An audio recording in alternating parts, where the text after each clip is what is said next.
O primeiro bioma que nós vamos falar é tundra, que é um bioma extremamente frio e ele compõe 10 meses de inverno por ano. Em 2 meses de verão, formam-se alguns pântanos e lagos, onde consegue-se encontrar fauna e flora locais bem extremas. Isso mesmo.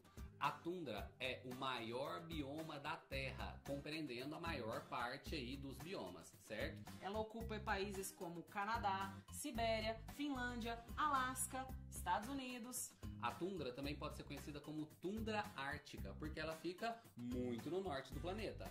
Renata, já que na tundra tem tanta neve, essa neve ela interfere em alguma coisa? Com certeza, a neve ela tem a coloração branca e a cor branca ela é o reflexo de todas as cores. Ela não consegue reter nenhum espectro de luz. E essa luz branca ela vai se dissipar para fora do planeta, não retendo calor no ambiente, ele fica frio extremo. Isso aí. Então a neve auxilia na manutenção do frio do local. Com certeza. E na flora desse bioma participam algumas espécies pioneiras, ou seja, elas ocupam o ambiente pela primeira vez, resistem a ambientes extremos. Eu estou falando dos líquens, dos musgos e, consequentemente, a fauna local vai se alimentar dessas espécies pioneiras. Como você pode imaginar, todas elas são extremamente baixas. Então, nos 2 meses que tem de verão, ele vai ficar então como se fosse um lindo gramado. Pode ficar todo verdinho, todo amarelo, vermelho, dependendo da região. Então fica tudo muito plano, não existem árvores na tundra. Além disso, a tundra tem um solo que vive permanente congelado, que é chamado de permafrost. Sabe qual é o frost, que também é muito frio? Qual que é, Renata? É o bioma taiga, um pouco abaixo do tundra. A gente pode registrar também temperaturas frias extremas, porém um verão mais prolongado. Ao invés de 2 meses como na tundra, a gente pode ter ali uns 4 a 5 meses de um verão um pouco mais ameno, mas continua frio. E qual que é a característica principalmente das árvores desse local? Quer dizer, tem árvore? Existem árvores, plantas de grande porte já são encontradas na taiga, principalmente as coníferas, as araucárias, que são plantas que têm folhas aciculadas, hein? Presta atenção nesse nome, aciculadas. São folhas pontiagudas que têm uma massa de cutícula em volta desse órgão bem resistente para que elas não queimem esse órgão tão importante para a fotossíntese. Como a taiga então tem essas árvores, qual que é o formato dessas árvores, Renata? Vai redondinho assim, igual as nossas árvores que nós temos por aqui no Brasil? Não, elas têm formato de cone, para que o gelo deslize somente sobre a superfície extrema mais alta da planta, no ápice caulinar dessa vegetação.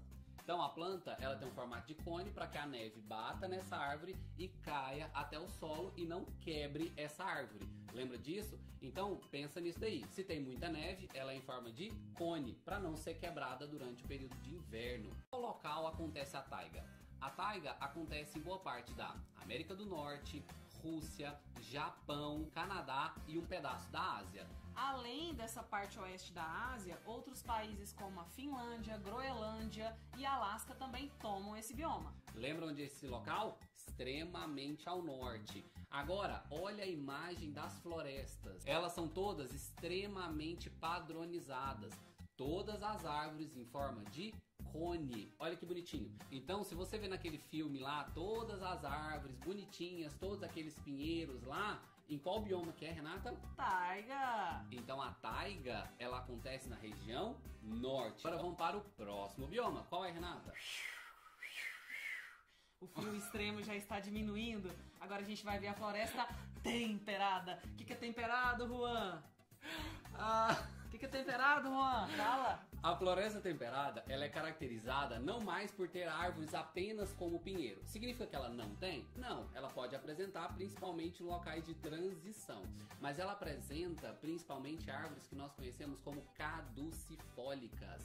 Caduca, caducifólio, o que é isso? Caduco é quando a folha dessa vegetação começa a cair. Então, nas épocas desfavoráveis, essas plantas, ao invés de queimarem o seu órgão fotossintético, elas começam a perder clorofila, essa molécula ela se oxida nas suas folhas e as folhas, por consequência do hormônio etileno, elas caem. Qual época que essas folhas caem, que elas são caducas? No outono. Aí você canta aquela música da Sandy e Júnior. Outono é sempre igual. As folhas caem no quintal. Só não cai o meu amor, pois não tem jeito. Ok? Não tem jeito de esquecer mais o que é caducifólica. Caducifólica é quando as folhas caem. Em qual região vai acontecer então esse tipo de floresta? Na Coreia, um pedaço da Austrália, Sul da Europa, Chile, Peru, América do Norte, só. né? É. Então são locais em que eles são mais a menos, não existe um frio tão extremo, mas que existem então as 4 estações. O importante é frisar, existe primavera, verão, outono, inverno, bem característicos. Inclusive o Papai Noel, ele é uma caricatura que representa a floresta temperada. Justamente no inverno, né, ele vai colocar sua roupinha ali e levar os presentes pra galera. Isso daí. Então dá uma olhada nessa imagem que a gente vai colocar pra vocês agora. Olha como a floresta chega a tons de marrom, laranjado, amarelo e vermelho, principalmente no período do outono. Então no outono ela fica extremamente colorida. Só que a maioria das árvores perdem as folhas. Por perderem as folhas, só na primavera que vai voltar todo o processo de fotossíntese. E é importante destacar que o inverno ele é também muito rigoroso, porém o verão ele é marcado por aumentos súbitos de temperatura e um regime de chuvas também frequente. Isso mesmo. Então, em alguns locais onde nós temos essas florestas, podem chegar até 40 graus no verão.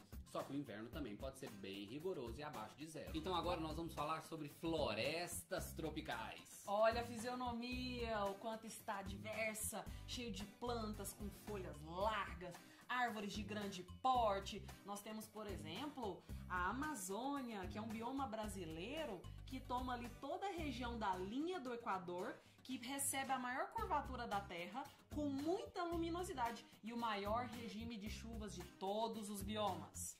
Essas florestas são chamadas de florestas tropicais porque, como a Renata disse, fica na linha equatorial, no trópico. Qual é a grande característica desse local? A grande presença de luminosidade.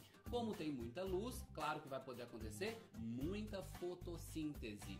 Nesses locais existem as maiores folhas do planeta, já que não são caducifólicas, né? Já que não caem. Então dá uma olhadinha aqui no tamanho dessa folha aqui, que faz fotossíntese o ano inteiro. Essa aí é a folha da Vitória Régia, ela suporta uma pessoa de até 60 quilos flutuando, hein? É uma planta angiosperma aquática. Angiosperma por quê? Porque ela tem flores. Dá uma olhada aqui também na estrutura atrás da Vitória Régia, essa daqui. Olha como ela é cheia de nervuras, por isso que ela consegue suportar. Agora, olha essa outra imagem de uma folha de uma árvore extremamente grande, maior do que um ser humano. Você sabia que as castanheiras podem chegar a 70 metros de altura? Nosso estudo? Sim, pau-brasil pode atingir até 100 metros de altura. Tá vendo? É, a gente tá falando de um bioma que tem seres vivos muito grandes. Como a biodiversidade da floresta tropical é muito alta, a própria vegetação vai produzir a sua chuva. Por isso que na Amazônia chove todos os dias, Juan. Você acaba de sair do banho, vai se enxugar e continua molhado. Porque a umidade, ela chega até 90% do comum. Além disso, cada árvore dessa que a gente acabou de falar, que pode ficar grande, enorme, ela consegue evapotranspirar até 1000 litros de água por dia. Ela retira a água do solo e evapora nas suas folhas, 1000 litros por dia. A estruturazinha que realiza a evaporação nessas plantas, principalmente localizada na folha, é o estômato. Dá uma olhada aí nesse vídeo. O estômato ele abre-se para a saída de oxigênio e, consequentemente, sai água. Para você ter uma ideia, o pau-brasil ele chega a absorver 1000 litros de água por dia e evapotranspira 950 litros dessa água. Ou seja, 95% da sua água volta para a atmosfera em forma de nuvens que vão se condensar em chuva. E o restante, um pouquinho, fica para o metabolismo. Tá vendo como é importante? Já que nessa área a gente tem a maior parte vegetal de grande porte, né, do planeta, a gente também vai ter nessas regiões uma fauna diversa, extremamente diversa. As regiões tropicais do planeta são aquelas regiões que mais apresentam biodiversidade no mundo inteiro, ou seja, maior quantidade de espécies. Nós já temos espécies, então, de insetos. Tá vendo o mosquitinho? Lembra lá do mosquitinho? Aquele que vai lá tirar um pouquinho do seu sangue ali, ou o mosquito que fica em volta da sua comida enchendo lá a paciência. Esses animais não acontecem em regiões extremamente frias, mas na região tropical eles acontecem em grande diversidade. Agora, Juan, em questão de solo, o solo do ambiente tropical é o mais pobre possível. Aí você me pergunta, como se tem uma biodiversidade tamanha, muito grande? Isso é porque a própria vegetação e fauna abastece esse solo com nutrientes. Caso aconteça desmatamento ou extinção de espécies, todo aquele ambiente ele vai ficar com o solo exposto e essa pobreza de solo ela não consegue recuperar novamente a floresta. Por isso a importância da preservação desse bioma tão importante, tão frágil quanto ao desmatamento.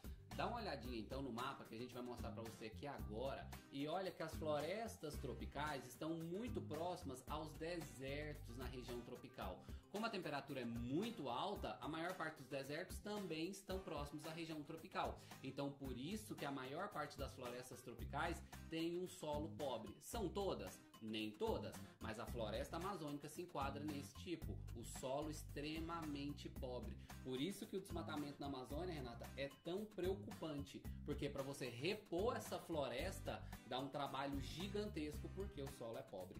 Para ela se repor, só dependendo da sucessão ecológica. Lembra lá? A sucessão ecológica começa com espécies pioneiras, rasteiras, musgo, líquen, gramínea. Até essa floresta se recompor intermediária e depois clímax, demoram milhares de anos. Então demora demais para repor. Por isso a preservação das florestas tropicais é tão importante. Preserva essa natureza porque ela produz, além de uma grande biodiversidade, todo o regime de chuvas no país. Por exemplo, no Brasil, a Amazônia, ela traz chuva para outros estados. O que nós conhecemos como, por exemplo, rios flutuantes ou rios voadores. Os rios voadores são aqueles que evapotranspiram na Amazônia e a corrente de vento faz com que essa água seja levada para todo o continente. Então, o centro da América do Sul, como outros países, como a Argentina, por exemplo, depende da água da Amazônia para sustentar.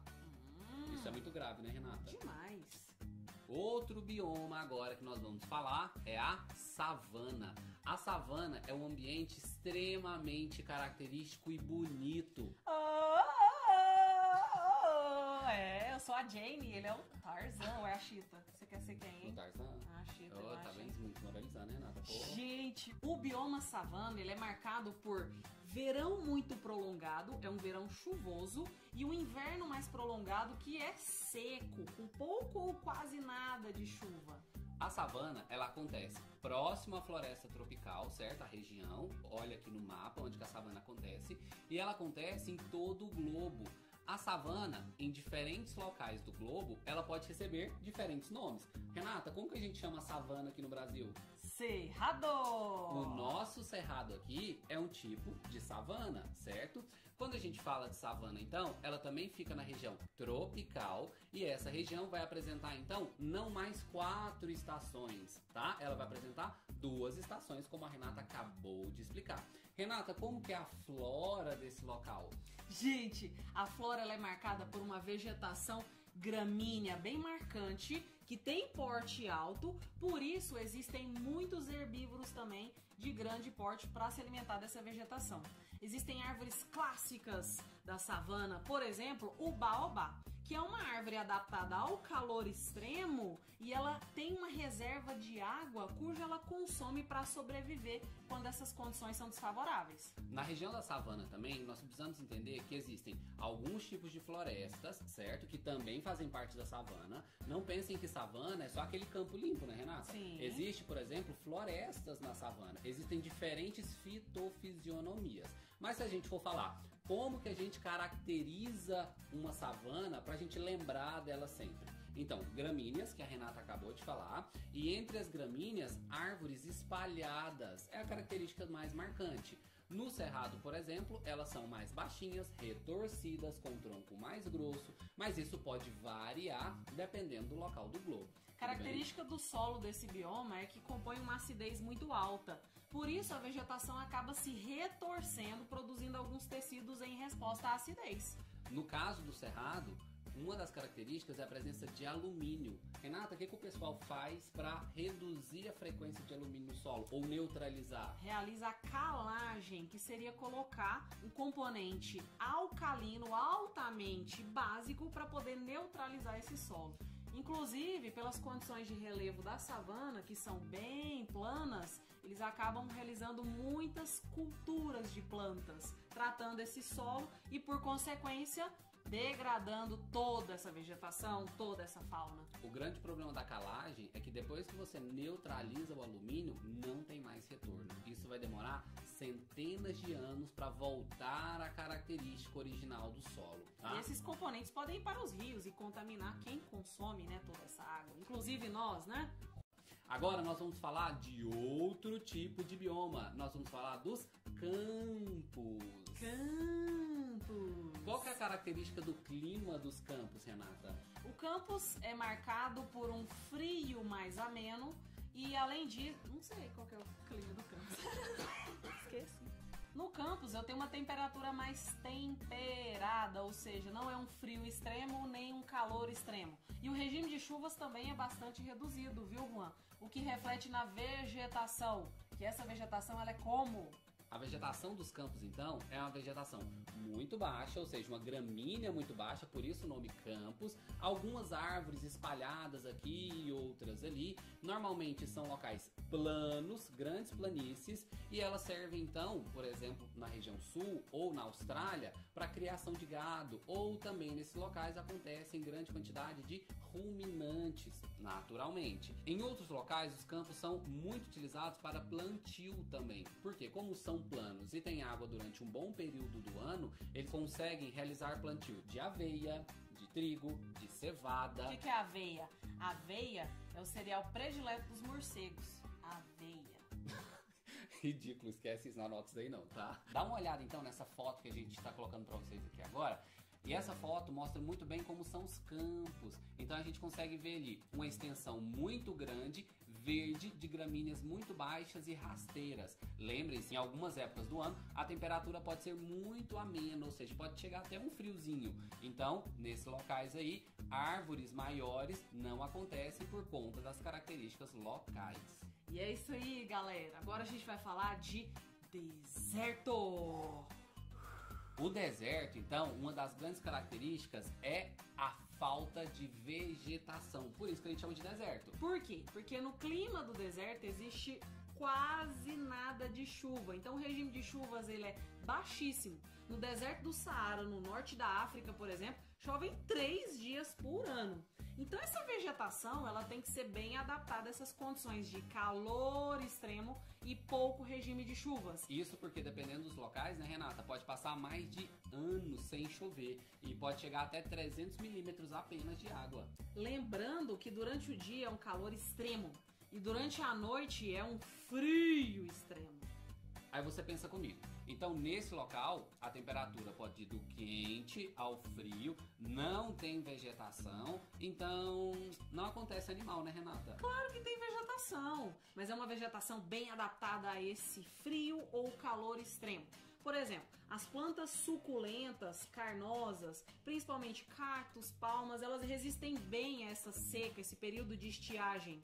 Elas são chamadas de plantas xerófitas. Anota isso. Cheiro, seco, fita, vegetação. Então essa vegetação de clima seco, ela tem tecidos que armazenam água. Então quando chove, no mínimo regime hídrico que tem nesse bioma, elas absorvem toda a água no seu corpo, estocam, acumulam e durante todo o ano elas vão consumindo essa água, reduzindo diminuindo a taxa de fotossíntese e realizando as suas funções normais. Por isso que normalmente quando você olha os cactos, eles são mais roliçozinhos, mais gordinhos, porque o armazenamento de água é muito constante. Ué, Renata, já que tem essas plantas aí, como que é a raiz então dessas plantas? Essa raiz é extremamente longa. Para vocês terem ideia, um cactus de 1,5 m ele chega a ter 7 metros de raiz, para alcançar o mínimo de lençol freático e absorver essa água também por esses rios subterrâneos. O deserto ele acontece aí em boa parte do planeta. Tem deserto então na África, tem deserto na América do Sul, tem deserto do Atacama, por exemplo, tem deserto na Austrália. Então existem aí grandes desertos aí pelo mundo inteiro. Até no Brasil, no extremo nordeste, nós temos o bioma Caatinga, que ele é um subtipo de deserto. Isso mesmo, e é super bonitinho, né? Ah.